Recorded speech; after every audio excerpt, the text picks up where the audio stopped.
실제로 자체가 암을 억제할 수 있는 굉장히 좋은 물질이라고 볼 수 있습니다.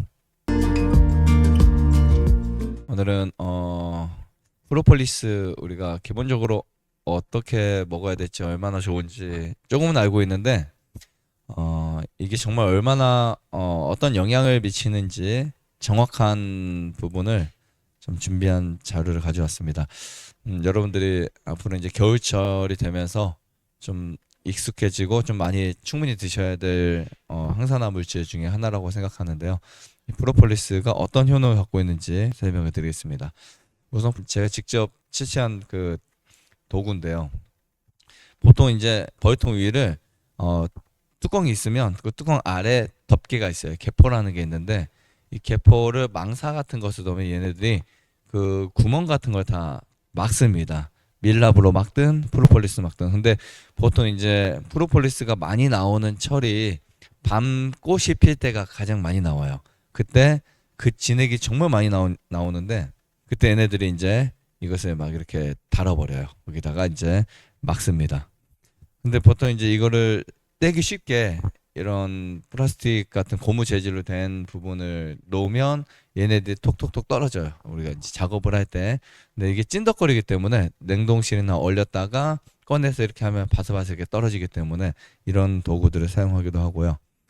이렇게 개포 위에 이렇게 올라왔습니다. 이 중에 이제 흰색들은 밀랍이에요. 밀랍. 흰 색깔 있죠. 흰색 끝에 밀랍들이고요. 그 다음에 이렇게 프로폴리스를 뭉쳐 놓으면 이렇게 한 덩어리를 만들 수 있습니다. 이 덩어리가 되게 비싸요. 프로폴리스가 진짜 우리가 보통 원봉괴라고 해요. 근데 이것을 이제 이렇게 뭉쳐서 약간 콩알만큼 작게 해가지고 입에 씹어 보면 L입니다. 굉장히 혀가 막 엄청 뜨거워져요. 뜨거워지고 이것을 가지고 충치나 잇몸 질환에 딱 붙여놓으면 굉장히 빨리 나아요. 근데 봉개 원개 자체를 구하기가 엄청 힘들어요. 값도 비싸고. 그래서 이 원개를 가지고 저희가 직접 이게 담궈 놓은 건데 지금도 있어요. 이거는 보통 1년에서 3년, 5년 내로 이것을 이제 추출해서 먹을 수 있는데 저는 한 10년 정도를 해놓은 게 있어요. 10년, 한 2, 30년 해놓고 나중에 한 5, 60대 먹으려고 맥좀 이렇게 저도 한 열 몇 병을 해놓은 게 있고요. 열 몇 병, 큰 병으로. 이게 원래 처음에는 뒤집어서 왔다 갔다 하면 100일이면 프로폴리스가 녹아내려서 플라보노이드나 항산화 물질이 이 액체 위에 담깁니다. 이게 사실 알코올이에요. 알코올에다가 담궈 놓는 거예요.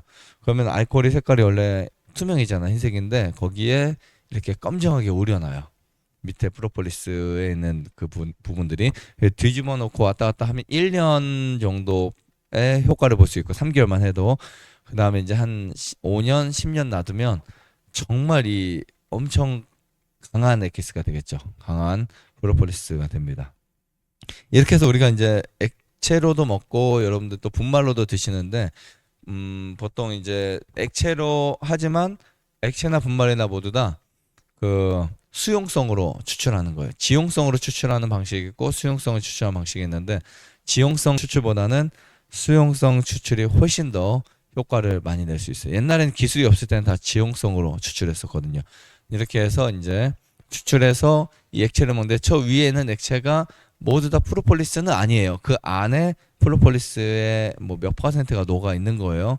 하지만 어쨌든 이 안에 우리가 보통 먹는 양의 15방울에서 20방울 한 번 하루에 3번 이 정도 드신 양이면 플라보노이드 성분이 충분하다라는 거 엄청나지 않아요. 그죠? 그러니까 15방울을 물에 희석해서 20방울 정도 희석해서 먹으면 플라보노이드가 충분한 정량이 될 수 있어요. 하루 먹는 정량이. 그래서 이제 건강식품 기능식품에는 그 정량치를 나왔잖아요. 하루 1일 플라보노이드 허용 정량치 이런 게 나온 건데요. 우선은 성분을 먼저 보면 프로폴리스는 수지 진류가 한 50%, 밀랍이 30%, 지방류가 10%, 꽃가루의 에스텔류가 10%, 유기물 및 미네랄이 5%. 네, 이렇게 됩니다. 프로폴리스의 주 성분 자체가 플라보노이드라고 많이 들어보셨죠? 이 플라보노이드는 항산화 물질로 알려져 있습니다. 그래서 바이러스는 침입을 방지해요. 바이러스 침입을. 뭐 자기의 병을 막는 거. 벌들은 보통 어떤 병들이 있냐면 그 유충이 썩는 그 유충 새끼 그 충들이 있어요. 태어나기 전에 그 충들이 썩는 병이 있어요. 노제마라든지 부적병이라든지 속고병이라든지 이런 게 있어요. 그러면 걔네들이 썩으면 썩기 시작하면 아예 새끼 때 그 태어나지 부화하지 못하는 애들이 있고 부화해서 뱃속이 썩은 애들이 있어요. 그래서 그 배를 갈라보면 아예 내장이 다 썩은 애들이 있어요. 걔네들은 멀쩡한데 며칠 못 살아요. 그냥 기어다니다 죽어요. 설사하다 죽고요. 그것을 막기 위해서 프로폴리스가 있는 거예요. 프로폴리스가. 보통 일반적으로 프로폴리스는 벌들이 그 외부와 소통하는 공간들에다 많이 놓습니다. 예를 들면 앞에 문을 소문이라고 해요. 그 소문에 이제 근처에다가 프로폴리스 떡칠을 해놔요. 주변에. 나무 벽에다 떡칠을 해놔요. 그 다음에 위에 그 사람이 이제 계속 그걸 받아내기 위해서 빼내면 얘들이 또 채우고 빼내면 또 채우고 하니까 이제 그렇게 해서 채집을 해요. 근데 이거 너무 많이 빼오면 얘들이 병에 걸리기 때문에 적당하게 조절을 하기도 하죠. 아무튼 이렇게 해서 얘네들이 이제 사용을 하고요. 프로폴리스라는 원래 뜻 자체가 앞에서 자기를 지킨다라는 뜻이래요. 원래는 그 뜻 자체가 벌통 안에는 사실 무균 상태의 공간입니다. 벌통 안에 무균 상태의 공간인데 우리가 벌통 안에는 정말 신기한 게요. 꿀이든 화분이 썩지가 않아요. 보통 화분을 벌통에 소비 있죠. 소비를 우리가 밖에다 딱 한 3일만 놓잖아요. 쉬어버려요. 쉰내가 나요. 그냥 그래서 저온 창고에 넣는 거예요. 꿀 소비장을.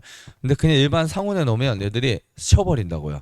근데 벌통 안의 온도는 저온이 아니고요. 고온이에요. 30도가 넘어가요. 그런데도 안 쉬어요. 너무 신기하죠. 프로폴리스가 그런 몫을 하고 있고요. 그 화분이나 그런 게 소비판에 많이 있는데 열흘이든 한 달이든 상하지가 않는 거예요. 그 벌통 안에 있으면은 정말 신기한 물질입니다. 프로폴리스가. 그리고 실제로 안에 들어오면 예를 들면 뭐 쥐는 커서 안 들어가겠지만 그 바퀴벌레나 아니면 거기에 다른 귀뚜라미나 이런 게 들어와서 죽잖아요. 그럼 얘네들을 밀고 나갈 힘이 없으니까 벌들이 자기보다 훨씬 뭐 큰 애들은 못 몰고 가면은 어떤 방식을 선택하냐면 코팅을 해버려요. 걔네들 싸버려요. 뭘로요? 미라를 만들어 놓는다고요. 그럼 뭐로 미라를 만드냐면 밀랍으로 만들면 얘네가 썩어서 나오니까 프로폴리스와 밀랍을 섞어서 만들어요. 정말 지혜롭죠. 그럼 프로폴리스 미라를 만들어 놓으면 1년이 지나도 얘네들이 속에서 안 썩어요. 너무 신기하죠. 그냥 프로폴리스 미라를 만들어서 안에 형체가 썩지 않도록 만들어요. 그러니까 나중에 그 만들어 놓은 걸 까보면 안 썩어 있어요. 그대로 그냥. 그러니까 이런 놀라운 기능들이 프로폴리스 안에 있는데 이 프로폴리스는 어디서 왔을까? 네, 원료 자체가 식물의 진액들입니다. 보통 예전에는 보통 소나무 아니면 그 어떤 북나무 무슨 밤나무 이런 나무의 찐이라고만 생각했는데 요즘에는 좀 뭔가 학회에서 이것을 밝혀낸 게 어린 잎에도 많고요. 풀잎에도 있고 풀잎 벌들이 그런 데서 채집을 해오는 거예요. 풀잎 싹 이런 데 새싹이 올라오거나 그런 데서 해오는데 보통 가장 많은 게 뭐 이렇게 찐액들에서도 많이 해와요. 나무 같은 데 가끔 보면 벌들이 나무에 이렇게 붙어가지고 뭔가를 빨아오거나 해요. 밀랍이나 이제 프로폴리스를 그걸 다 모아다 놓은 겁니다. 결국 벌들이 만든 게 아니고 벌들이 가져온 거라고 해야 좀 편할 것 같아요. 프로폴리스는 벌들이 자기들이 뭐 뭔가를 만들어낸 게 아니고요. 옮겨 놓은 겁니다. 자기들이 사용하려고. 사람은 응축된 우리가 풀을 먹을 수 있는데 풀 속에 플라이보노이드를 조금 더 가깝고 빨리 섭취하기 위해서 프로폴리스 먹게 되는 거고요. 벌들은 그것을 자기들 그 부분만 빼온 거라고 보시면 돼요. 그리고 벌들이 자기의 머리에서 파루틴을 분비시켜요. 분비시켜서 플라이보노이드를 더 강하게 만드는 이 프로폴리스를 만들어 버립니다. 프로폴리스의 역사를 보면 18에서 19세기 1700년대 당시죠. 프랑스에서 주로 이제 잘린 상처 우리가 만약 손가락이 잘렸다든지 그런 잘린 상처를 치료하는 의약품으로 사용했다는 보도가 있습니다. 그런 내용들이 있고요. 20세기 초까지 유럽에서 천연 의약품으로 사용되었어요. 부작용 없는 천연 물질. 근데 이제 나중에 항생제가 만들어지고 여러 가지 이제 약들이 만들어지면서 얘가 빠진 거지. 원래는 의사들이 사용을 많이 했어요. 실제로요. 실제로 의학 용품으로 사용했던 역사들이 되게 많습니다. 그래서 전 세계인들이 프로폴리스를 다 아는 이유가 거의 옛날 당시에는 프로폴리스를 약으로 처방하고 사용했기 때문에 아마 거의 다 알지 않을까 이렇게 생각이 되고요. 지금 밀려나서 프로폴리스보다 훨씬 빠르고 훨씬 그냥 값싸고 이런 것들이 너무 많잖아요. 이게 프로폴리스 되게 비싸거든요. 이거를 의약품으로 사용하다 보면 아마 가짜가 엄청 많이 나와야 돼요. 진짜를 가지고 턱도 없어요. 그러다 보니까 이제 약들은 무한정으로 만들어낼 수 있는 원료들을 해서 만들다 보니까 얘가 그냥 밀려난 거예요. 밀려나고 다른 약으로 되찾았고요. 특히 항생제가 나오면서 프로폴리스의 가치가 떨어지기 시작했습니다. 왜냐면 옛날에는 항생제가 없을 때는요, 골든실, 프로폴리스, 숯 이런 거 엄청 사용했어요. 실제로요. 그래서 사람들은 자기 나라에서 나는 항산화 물질이라든지 항생 역할을 할 수 있는 물질들, 뭐 식물들을 많이 사용했었는데 뭔가 항생제 나오니까 다 필요 없잖아요. 그죠? 금방 났잖아요. 그래서 항생제가 나오면서 이 프로폴리스, 세계 최고의 항생 물질, 항산화 물질이었던 프로폴리스가 자취를 감추기 시작합니다. 그러니까 어떻게 보면 최고였어요. 프로폴리스가 세계적으로는. 그래서 전 세계적으로 필리핀, 뭐 태국, 인도네시아, 동남아시아 뿐만 아니라 전 유럽 전역에, 특히 유럽에서 미국 이쪽에서 많이 왔기 때문에 이 효능들이 그래서 정말 많이 사용하다가 일본까지 하다가 밀려났고요. 1956년 프랑스 소르본 대학 생화학 교수는 세균을 연구하다가 벌의 몸에 박테리아도 없고 벌집도 무경 상태라는 것을 발견했어요. 보통 이제 벌들의 몸에요, 찐득이라는 게 있어요. 찐득이. 가시응해라는 게 있어요. 가시응해는 찐득이보다 훨씬 작아요. 얘네들이 붙게 되면 벌들이 되게 빨리 죽어요. 한 며칠이면 죽어요. 그래서 되게 웃긴 게 그 가시응해나 찐득이들이 벌 유충이 있죠. 유충 안에 들어가요. 그래서 안에 들어가서 걔네와 같이 자라다가 자라면서 물고 나오면 얘네들이 태어날 때 날개가 없어져서 나와요. 그런 것들까지도 방지한다. 이런 내용들을 발견했고요. 그 다음에 덴마크 시장 아가드라는 사람이 프로폴리스 논문을 신문에서 접하고 병과 협력해서 환자들에게 프로폴리스 사용 후에 치료 효과를 얻었다라고 이제 하고 있습니다. 그러니까 이런 역사들을 보면 유럽 전역에서는 굉장히 신뢰할 만한 역사들이 되게 많은데 그 중에 1947년에 암, 요도 감염, 축농증, 감기, 인후염, 눈의 염증, 귀질환, 만성 두통, 구내염, 편도선염, 폐질환, 발진, 관절염 뭐 등등 여기 보시면 뭐 다양한 질병들 있죠. 우리가 갖고 있는 장염이라든지 심지어 쉰 목소리, 사마귀, 뭐 신장병, 파킨슨병 이런 질환들에도 프로폴리스를 아주 다양하게 사용했던 것을 볼 수 있습니다. 그러니까 약 대신에 사용했던 거예요. 실제로요. 약 대신에 사용했던 거고요. 한국에서 이 세계 양봉 대회가 있었어요. 그러면은 전 세계에서 막 옵니다. 엄청 커요. 뭐 이제 미국이면 유럽이면 전 세계가 모이는 양봉 대회가 있어요. 근데 그게 전 세계마다 한 번씩 열려요. 1년에 한 번씩 열리는데 일본은 한국보다 훨씬 더 이 양봉이나 건강에 앞서 있어요. 특히 자연치유학에 훨씬 더 앞서 있어요. 1985년 나고야에서 열린 세계 양봉 대회 이후에 매년 200% 가까이 성장을 했고요. 이때 피부 질환, 각종 질환이 치료로 효과 인정받았습니다.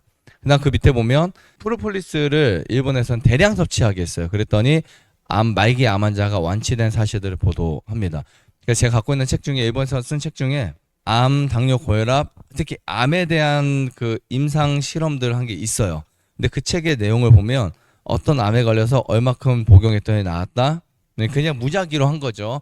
그래서 프로폴리스 양을 대량 섭취한 내용들이 그 책에 담겨 있는데 수많은 사람들이 프로폴리스를 먹고 나았다는 그런 임상 내용에 합류해서 이제 실험한 내용들이 있고요. 일본의 후생성 국립 예방위생연구소에서는 1991년 암학회와 1992년 국제화학요법의 회의에서 사람의 간암과 자궁암의 실험 관내 배양세포에 적용해서 암세포를 억제한다는 내용을 발견했습니다.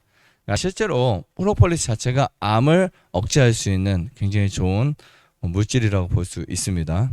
프로폴리스의 이 작용을 쭉 한눈에 우리가 볼 수 있다면 이렇게 항염제, 항생제, 항암제, 혈관 강화, 면역 활성제, 진통제, 그다음 세포 활동성 정상 작용 이런 것들이 객관화된 자료로 남길 수 있는 거예요. 면역이 약하다? 그럼 프로폴리스 많이 먹으면 실제로 면역이 강해지는 거예요. 자, 호흡기에서는 알레르기, 비염, 천식, 인두염, 중이염. 그러니까 호흡기에 저는 이제 예전에 중이염 걸린 분 중에 정말 심한 분 중에 한 분이 대화를 잘 못했던 분이에요. 귀가 안 들려서. 그러니까 사실 귀가 안 들리니까 그분은 거의 그분의 의사소통과 저 할 때 제가 말을 하면 거의 못 알아들으세요. 광주에서 오신 분인데 중이염이 너무 심해가지고 못 들어요. 근데 이분이 귀가 안 들리다 보니까 소리를 엄청 크게 질러야 들려요. 앞에 계신데도. 그러다 보니까 상담하는데 그렇게 소리 지르면서 할 수 없어서 이제 그분은 말은 또 할 수 있어요. 근데 말도 엄청 크게 하시더라고요. 그래서 이제 저는 글을 써가지고 그분은 그거 읽고 대화하시 이렇게 상담을 한 적이 있었어요. 실제로 저는 글을 써서 주고 그분은 이제 읽고 저한테 답을 하시고 그렇게 긴 상담을 했었는데 하고 입소를 한 2주인가 정확한 기간은 모르겠어요. 좀 계셨는데 정말 기적이 일어났어요. 프로폴리스를 제가 1.5리터에 정말 많이 타드렸어요. 그냥 시간 나실 때만 드시라고 큰 거 있죠. 우리 삼다수 큰 병.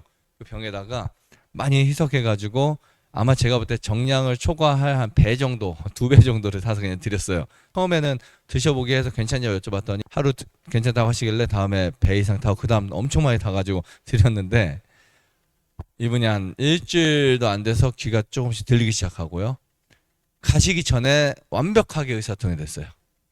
강의 다 들으시고 가실 때는 이거 안 쓰고 했어요. 전 쓰지 않고 그냥 상담을 했어요. 이분이 정말 몇 개월 만에 거의 근 1년 가까이 만에 좋아진 거예요. 귀가 안 들려서 병원 가면 항생제 맞고 이렇게 항생제 뭐 이렇게 약 먹고 해서 조금 떨어져 좋아지면 또 며칠 만에 또 안 좋아지고 해가지고 반복적인 시간을 지내면서 너무 힘들어 하셨는데 이곳에서 약 하나 먹지 않고 플로폴리스만 엄청 마시고 그러면서 귀가 뻥 뚫렸는데 그때 또 확신 얻은 거죠. 저는 어렸을 때부터 아버지가 야, 프로폴리스가 중이염에 좋아 이야기를 정말 많이 들었거든요. 야, 프로폴리스 왜냐면 뭔가 사람은 자기가 경험한 거를 확신 있게 말할 수 있잖아요. 저희 아버지도 예전에 사람들 중이염 있는 사람들이 줬더니 나아버린 거예요. 그래서 그 이야기를 해주셨는데 저도 그 확신이 들었던 확신을 가지고 했었는데 정말 엄청난 효과를 얻은 거예요. 눈에 보일 정도로. 그래서 중이염에도 정말 좋다. 비염이나 여러분 축농증, 그다음에 폐 질환, 정말 염증 있는 곳엔 다 좋아요. 그다음에 소화기에서는 입에서부터 대장까지 있는 모든 염증들, 예를 들면 여러분들 위장염이 있다든지 아니면 식도염이 있다든지 그다음에 십이장염이 있다든지 정말 효과가 있고요.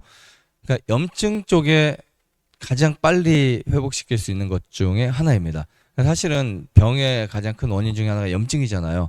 염증 처리가 되게 중요해요. 그 다음에 우리 여성분들은 자주 피곤하거나 스트레스 많이 받거나 힘들 때 면역이 약할 때 대부분 방광염 자주 걸리잖아요. 그죠?